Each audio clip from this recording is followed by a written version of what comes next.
Saudara, kita tahu bahwa setiap gereja, termasuk kita GKI San Jose, memiliki cara beribadahnya sendiri-sendiri. Satu gereja berbeda dengan yang lain. Sepertinya, saudara, orang pun bebas untuk memilih bagaimana kita berbicara, yang kita senangi, yang kita sukai dalam kita beribadah.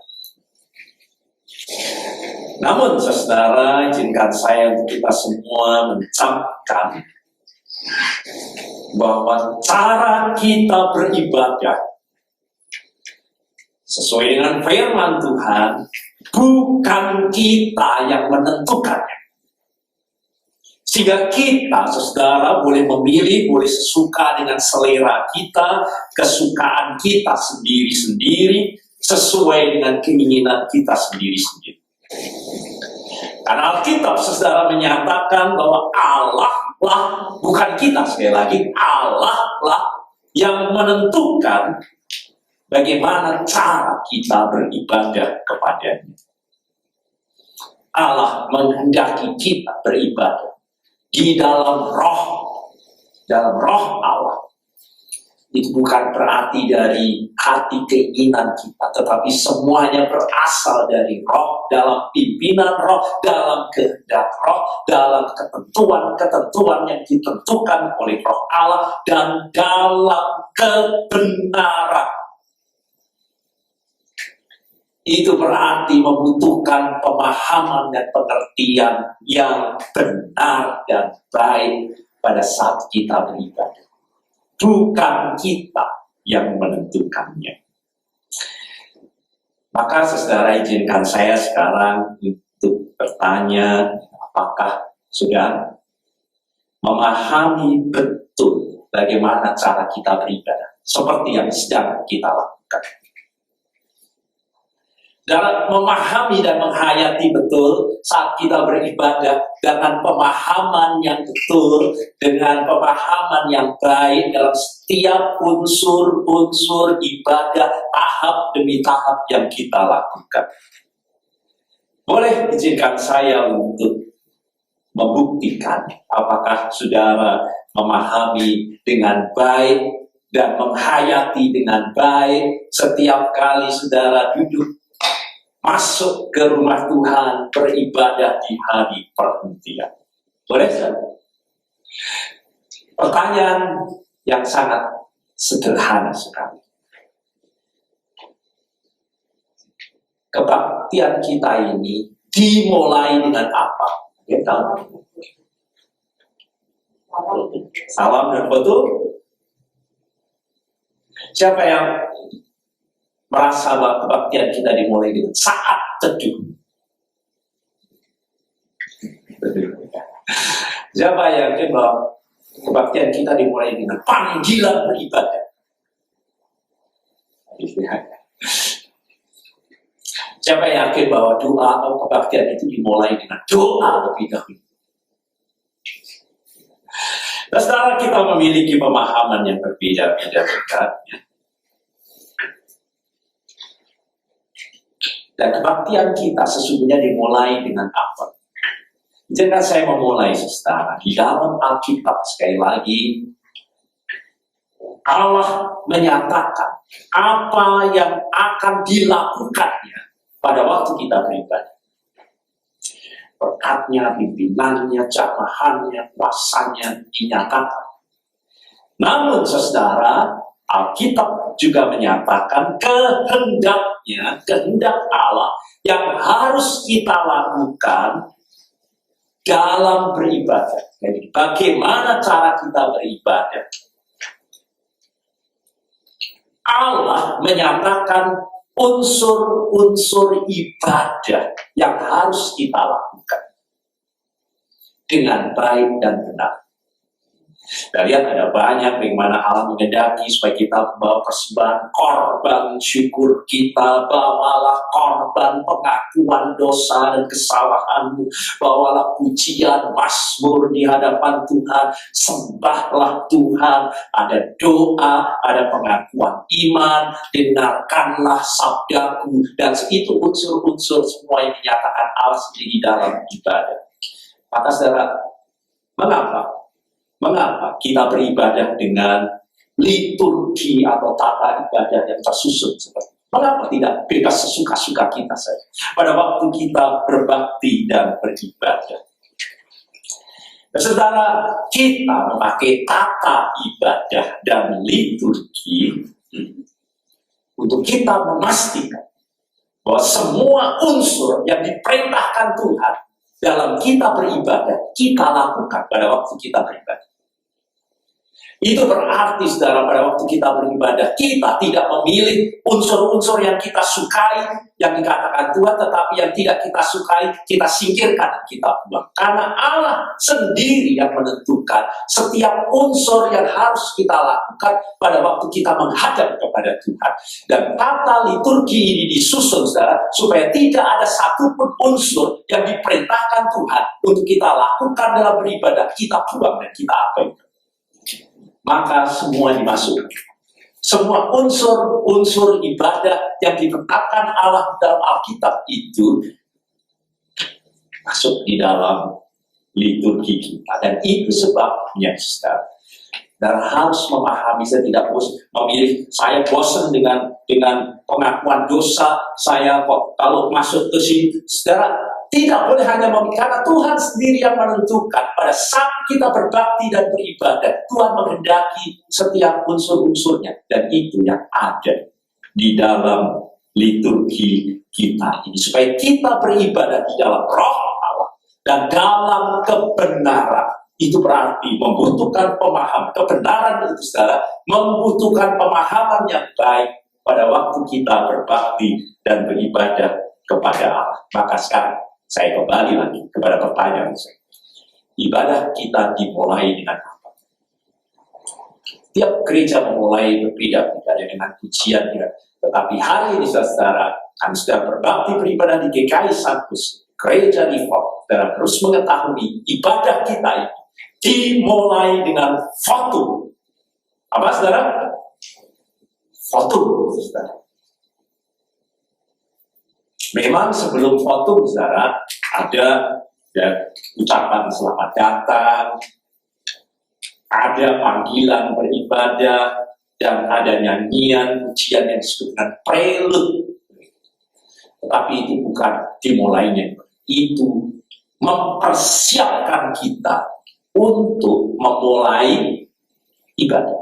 Ibadah kita dimulai dengan fotum. Karena ibadah membutuhkan pengertian, saudara. Saudara datang ke ibadah bukan hanya harus beribadah dalam kebenaran, maka ingin saya bertanya. Siapa yang dapat dengan yakin berkata, saya tahu apa itu fotum? Pada setiap minggu kita berbakti dengan fotum. Ada yang yakin apa itu fotum?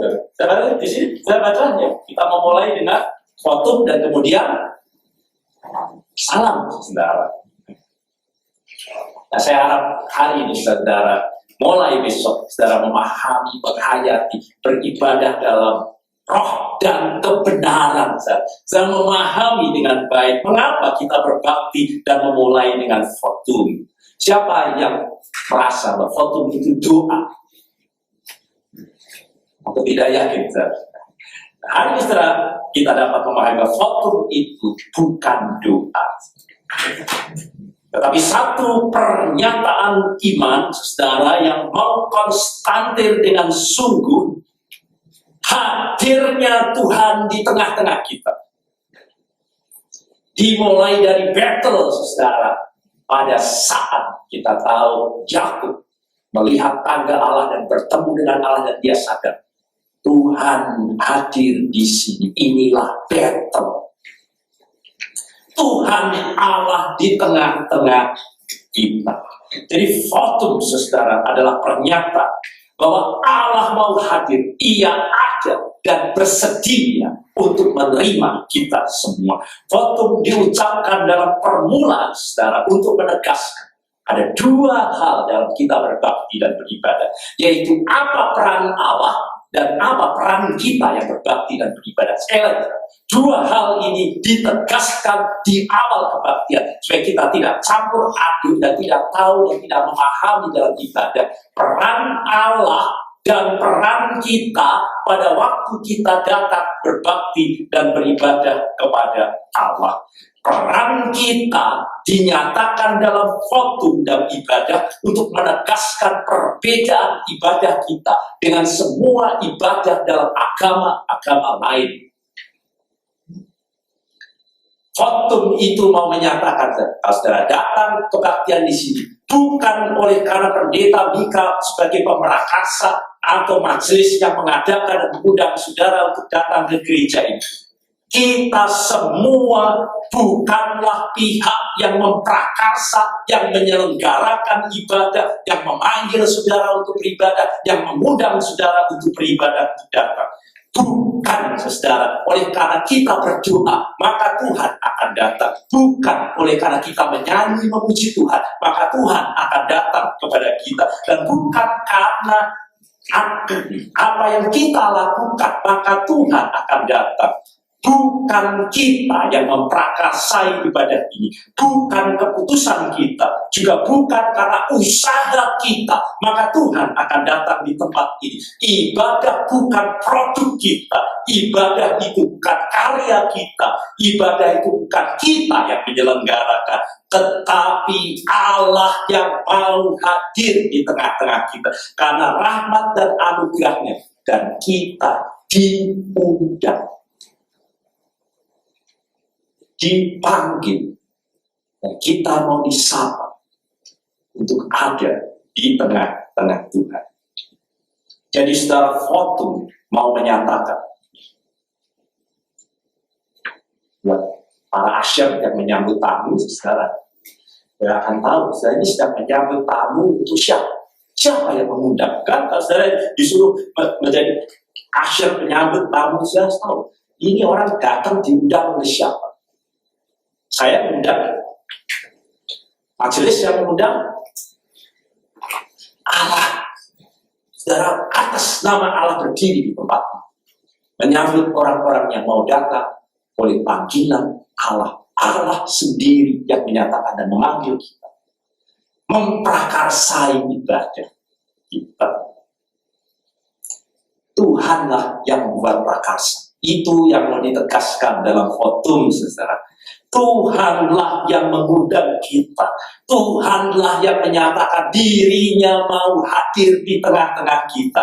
Tuhan mau bertemu dengan kita. Tuhan mau menyapa kita. Dan kita kemudian memang rindu untuk bertemu dengan Tuhan. Dan kita datang menanggapi panggilan Tuhan itu. Itu peran kita. Menanggapi panggilan Tuhan itu. Tuhan menyatakan dirinya dan kita menanggapinya. Tuhan menyatakan firman-Nya dan kita menanggapinya. Kita mengaminkannya. Tuhan menyapa, lalu kita menjawab. Bukan sebaliknya. Jadi saudara, ibadah kita dimulai dengan votum, saudara, untuk menegaskan arti ibadah Kristen yang berbeda dengan ibadah-ibadah yang dilakukan agama-agama lain. Oleh karena prakarsa manusia, maka Tuhan datang. Kita menyatakan sebaliknya. Karena ibadah itu, saudara, adalah tanggapan kita kepada kasih karunia, karya, dan Allah yang mau hadir di tengah-tengah kita.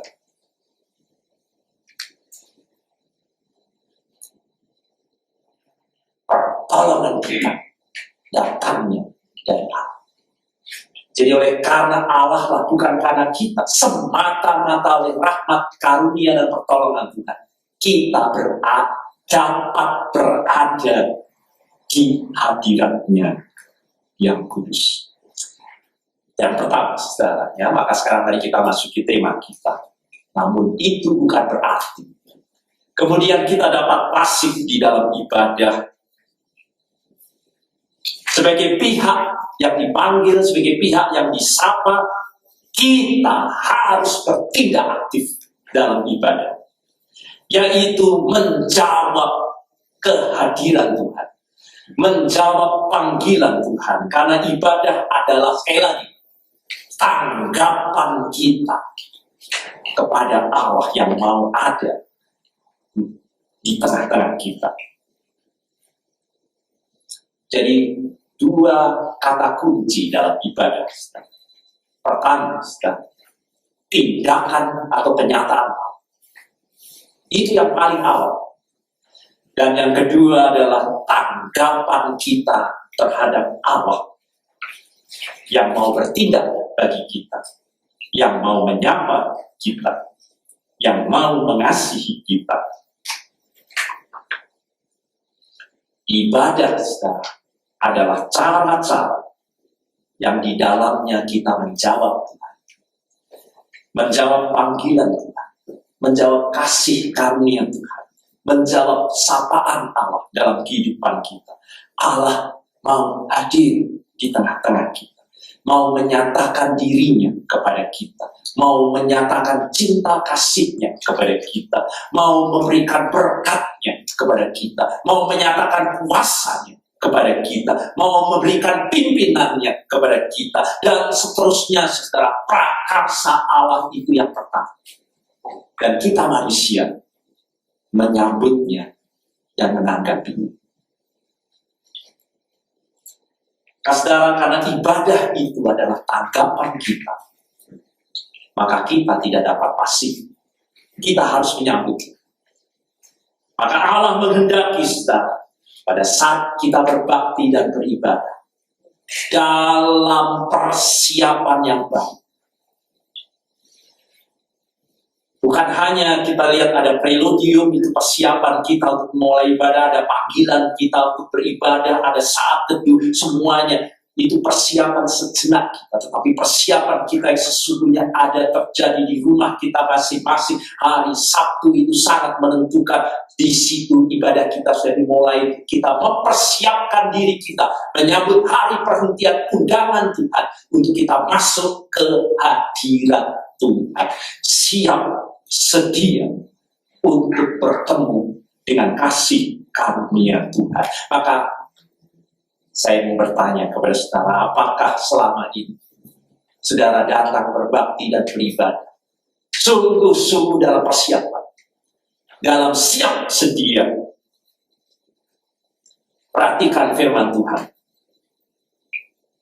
Allah berkata kepada Israel umatnya, aku akan melakukan yang demikian ini kepadamu. Aku hadir di tengah-tengah kamu. Battle Allah ada di tengah-tengah kamu. Aku akan memberkati engkau. Aku akan memelihara engkau. Aku akan memimpin engkau. Dan seterusnya dan seterusnya. Tetapi Tuhan berkata, aku akan melakukan yang demikian ini kepadamu. Maka bersiaplah. Garis bawah ini, saudara. Bersiaplah untuk bertemu dengan Allah. Karena ibadah membutuhkan persiapan. Bersiaplah untuk bertemu dengan Allah, hai Israel. Nabi Maliaki berkata, Tuhan menyuruh. Itu berarti memanggil kita untuk menyambut hadiratnya di tengah kita. Battle Allah, hadirat rumah Tuhan di tengah-tengah kita. Supaya engkau mempersiapkan jalan di hadapan Tuhan. Dengan mendadak, Tuhan yang kamu cari itu akan masuk ke baitnya yang kudus. Siap sedia. Demikian dalam perjanjian baru. Rasul Paulus terus kepada jemaat yang mula-mula mengingatkan, begitu besar kasih Allah untuk kita dapat penuh keberanian sekarang masuk ke ruang Maha Kudus. Oleh karena kita memiliki pengantara Allah Yesus. Tetapi toh dikatakan siap sedialah. siap sedia. Saya bacakan firman, tetapi kuduskanlah Kristus yang rahmatnya mau datang menyambut kita dalam hatimu sebagai Tuhan, dan siap sedialah, dan siap sedialah. Siap sedialah, itu kata dalam bahasa Yunani adalah hetoimos. Hetoimos, kata itu dipakai berulang kali oleh Tuhan Yesus sendiri untuk mengingatkan akan kedatangannya kembali. Pada waktu dia akan datang kembali, siap sedialah, hai Thomas. Dan siap sedia itu digambarkan seperti darah-darah yang bijaksana, bukan yang bodoh, dengan pelita yang menyala, dengan minyak yang penuh, sehingga pada waktu dia datang, kita siap dan masuk ke ruang perjamuan bersama-sama dengan Allah. Itulah siap sedia, siap sedia, toimos. Sekali lagi, apakah saudara sungguh bertemu dengan Allah hari ini dengan siap sedia? Maka mari kita perhatikan bacaan firman Tuhan kita yang pertama. Saya baca kembali 2 Tawarin pasal 12 ayat 14. Ia, yaitu Rehabiam, Raja Rehabiam, berbuat yang jahat. Mengapa Tuhan berkata bahwa Raja Rehabiam ini berbuat jahat? Karena, berarti jawabannya adalah perbuatan jahatnya itu apa? Ia tidak tekun mencari Tuhan. Ia tidak tekun mencari Tuhan. Apa artinya? Ini terjemahan dari Lembaga Alkitab Indonesia, terjemahan baru. Ia tidak tekun mencari Tuhan. Nah, mari saya bacakan dari New King James Version. Terjemahan dari New King James Version. Untuk kita memahami dengan dalam apa yang dimaksud dalam terjemahan LAI, tidak tekun mencari Tuhan itu apa? Apakah saudara datang dalam ibadah dengan sungguh-sungguh tekun mencari Tuhan? Rehabiam did evil because he did not prepare, sekali lagi, he did not prepare his heart to seek the Lord. Itulah yang jahat di mata Tuhan. Jadi saudara, itu berarti bacaan kita yang pertama mengingatkan kepada ketika kita beribadah dengan Allah dengan hati yang tidak dipersiapkan seperti Rehabiam ini, asal-asalan sesuka hati kita, tidak di dalam roh, tidak dalam kebenaran, itu berarti kita berbuat yang jahat di mata Tuhan. Kita berdosa. When we worship with an unprepared heart, we sin. Itu yang boleh dikatakan dalam firman Tuhan. Bacaan kita yang pertama. Itu berarti Tuhan, saudara, memang tidak menuntut agar ibadah kita yang kita lakukan bersama itu sangat sempurna adanya. Tetapi yang dikehendaki adalah hati yang siap fokus.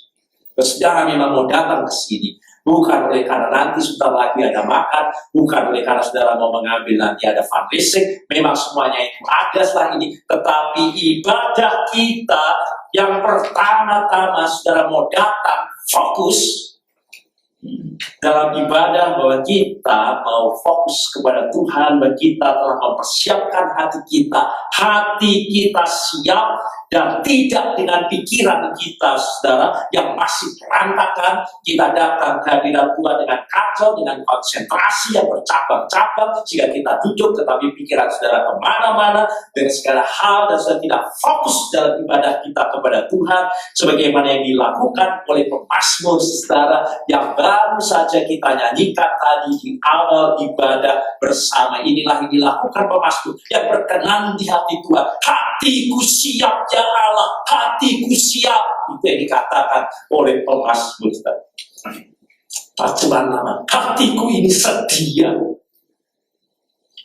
Bukan karena sudah dipaksa istri saudara datang ke gereja, bukan oleh karena yang lain dan sudah datang dengan sudah datang dengan duka dan paksa. Hatiku siap, hatiku sedia ya Tuhan. Ya Allah, hatiku siap. Sekarang aku mau menyanyi, aku mau bermazmur. Hati yang siap itu, saudara, dinyatakan banyak hal oleh pemazmur. Saya beri contoh, saudara, yang ditunjukkan oleh pemazmur pada waktu memasuki bait Tuhan. Bagaimana hati saudara pada waktu saudara memasuki rumah Tuhan. Masuki gerbangnya dengan hati yang bagaimana? Apakah saudara masuk dengan hati yang siap seperti itu? Masuki gerbangnya dengan hati yang bersyukur, kata Allah. Itu berarti, saudara, dia datang, masuk, sudah, sekali lagi, sudah dengan hati yang bersyukur. Bukan oleh karena sudah bersyukur karena pendetanya yang berkhotbah baik, yang menyanyi baik, sudah bersyukur, lalu kalau tidak baik, saudara pulang dengan jengkel, saudara masuk dengan hati yang netral, tergantung nanti di dalam ibadah bagaimana, kalau baik yang bersyukur, kalau tidak. Sebelum apapun, saudara, pemazmur masuk ke ruang mau menghadap Tuhan sudah dengan hati yang bersyukur. Aku mau menyanyi, hatinya sudah penuh dengan nyanyian, sehingga dalam perjalanan menuju ke bait Allah, hatinya itu sudah menyanyi dan memuji, bukan oleh karena musiknya luar biasa dalam ibadah saya baru bisa menyanyi untuk Tuhan, oleh karena MC-nya artis dan sebagainya. Belum sudah masuk ke ruang Tuhan, hati sudah menyanyi untuk Tuhan. Itu hati yang dipersiapkan. Sudah datang dengan hati yang bersyukur, sudah datang untuk memuji dan memuliakan Tuhan. Hati sudah penuh dengan pujian kepada Tuhan. Mempersiapkan ibadah, saudara, itu berarti kita mau berpaling dari diri kita sendiri dan sekarang sungguh-sungguh berpaling kepada Allah. Tidak memusatkan pada diri kita sendiri. Dan kemudian kita mulai merenungkan, kita mulai menghayati apa yang Allah kerjakan dalam kehidupan kita. Hitunglah berkatmu satu persatu. Jangan saudara baru memberi persembahan, mari kita beri persembahan, baru saudara ambil kantong saudara dan berpikir ini kasih berapa dan sebagainya, seperti ada orang yang minta-minta. Tuhan mengajar beri persepuluhan, itu berarti saudara sudah menghitung, hitung berkat Tuhan. Dan kalau saudara melihat semua yang dilakukan Tuhan dan saudara datang ke rumah Tuhan sudah penuh dengan hati yang bersyukur. Bukan karena semua acara yang diadakan dalam gereja. Dan saudara memang datang untuk mau bersyukur kepada Tuhan. Dan itu semua akan terekspresi dalam pujian kita yang sungguh kepada Tuhan. Allah, saudara, juga menghendaki pada saat kita berbakti dan beribadah dengan hati yang mengasihi satu dengan yang lain. Sudah tidak datang ke gereja dengan pertengkaran, dengan perselisihan satu dengan yang lain dalam keluarga, sudah tidak menyelesaikannya dengan baik, dan sudah datang dengan permusuhan satu dengan yang lain. Saudara, Tuhan menghendaki kita datang ke hadirat-Nya dengan hati yang sudah kita persiapkan dengan sungguh, hati yang mengasihi satu dengan yang lain. Dalam kerukunan, maka Tuhan akan mencurahkan berkat-berkat-Nya seperti embun di Bukit Hermon mengalir, seperti urapan yang akan turun dari kejanggut Harun dalam kerukunan. Roma 15 ayat 5 sampai dengan 6. Dengan satu hati, satu suara, kamu harus memuliakan Allah. Tidak dengan hati split, pertikaian dan perpecahan satu dengan yang lain. Ketidakharmonisan, perselisihan, pertengkaran, permusuhan, perseteruan merusak ibadah kita. Untuk kita dapat melihat dan bertemu dengan Tuhan. Sebaliknya persatuan dan kerukunan begitu penting. Itu sebabnya Injil yang kita baca secara hari ini, Yesus berkata, hentikan persembahan. Saat engkau mengingat pertengkaran, perselisihan, perseberangan dan sebagainya, persiapkan hubungan yang rusak mengganggu ibadah kita. Persiapkan, berdamailah lebih dahulu dan baru persembahan kepada Tuhan. Itu persiapan.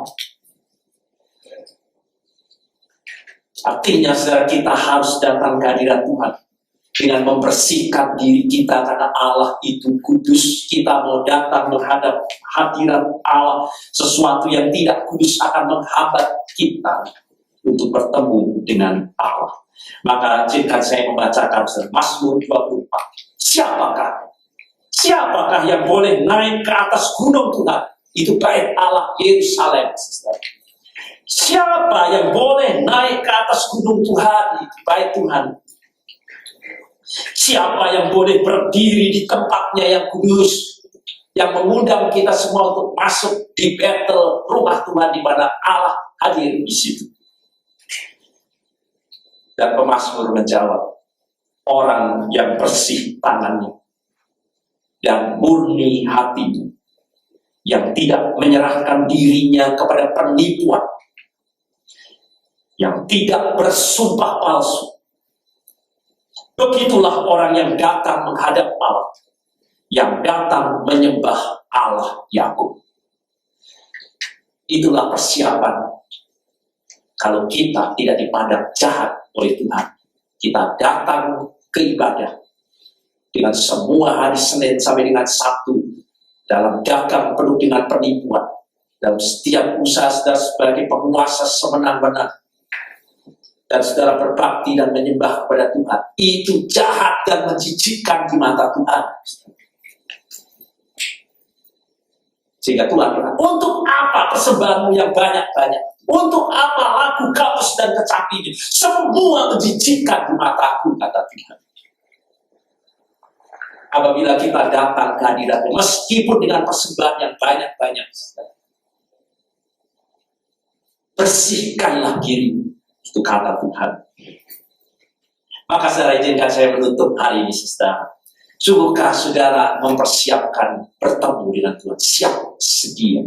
Ya Tuhan, hatiku siap sedia. Dan kalau saudara sungguh-sungguh mempersiapkan, setiap kali saudara datang kepada Tuhan, saudara sudah berkata kepada Tuhan, yang pertama, ya Tuhan, aku datang sungguh-sungguh fokus kepada Engkau. Tidak kepada yang lain. Meskipun semuanya ada, aku fokus kepada Tuhan. Membersihkan pikiran kita, memurnikan pikiran kita dari banyak hal untuk fokus kepada Tuhan. Tidak setengah hati, sepenuh hati. Tak ada satupun kita manusia yang diberi sesuatu dengan setengah hati akan suka. Allah menghendaki sepenuh hati kita, memujinya sepenuh hati, membawa persembahan sepenuh hati kita, bukan setengah hati, apalagi seperempat hati. Yang kedua, saudara sungguh-sungguh datang mempersiapkan hati, saudara datang masuk dan berkata kepada Tuhan, aku datang Tuhan dengan motivasi untuk memberi. Saya sudah datang mau memberi korban persembahan yang saya sudah persiap. Saya mau datang untuk memberi pujian dan penyembahan kepada Tuhan, dan datang untuk karena Tuhan sudah memberi segala-galanya bagi kita. Saudara tidak datang lagi ke gereja untuk saya minta atau dapat.